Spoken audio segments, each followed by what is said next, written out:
Hello friends, इस song की mastering आप देख सकते हो इस टाइप से हमने कर रखी है। और यहाँ पे क्या है, आप इसे मैंने लेवलर की मदद से यहाँ पे सॉन्ग ऑन ऑफ नहीं करना पड़ता है, क्योंकि मैं आपको ओरिजिनल ट्रैक नहीं सुना पाता हूँ।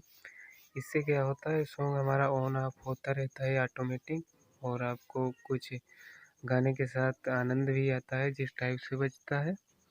और यहाँ पे मैं ओरिजिनल नहीं आपको सॉन्ग सुना सकता हूँ। आप लोग एप्लम डाउनलोड करेंगे तो उसमें आप अपने मनचाहे मास्टरिंग भी कर सकते हो अपने हिसाब से। आपको आप बफर या डीजे पे सुनेंगे तो काफ़ी अच्छा इसका साउंड आपको मिलेगा, क्योंकि जो बेस इस लाइन पड़ी होती है पूरा बेस के साथ काफ़ी अच्छा लगता है। तो इसमें पासवर्ड लगा है, आपको स्क्रीन में स्टेप बाय शो हुआ होगा जो भी पासवर्ड था। और यहाँ पे सारी मेलोडी आप देख सकते हो। आप थोड़ा काम करिए, अगर अपने चैनल पे अपलोड कर रहे हो थोड़ा बहुत मेलोडी के साउंड चेंज कर सकते हो, जैसे कि ऐसे यहाँ से के, और ताकि हमें कोई प्रॉब्लम ना हो। इस टाइप से आप जाएंगे और यहाँ पे जो लीड का ऑप्शन है इसमें आप बहुत सारी आप देख सकते हो, और इसमें कोई भी आप चेंज कर सकते हो, कुछ भी लगा सकते हो अपने हिसाब से।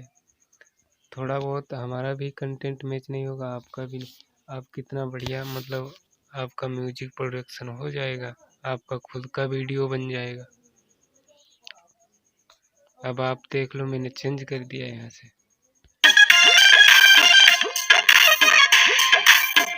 अब स्किल वही हमारी रहेगी, सब चीज़ वही निकलेगी, थोड़ा साउंड का फर्क होगा बस। और लास्ट का पासवर्ड रहेगा 02। जो हम आपको लास्ट का पासवर्ड बता रहे हैं वो 02 है। अगर चैनल पे नए हो, चैनल को सब्सक्राइब करना।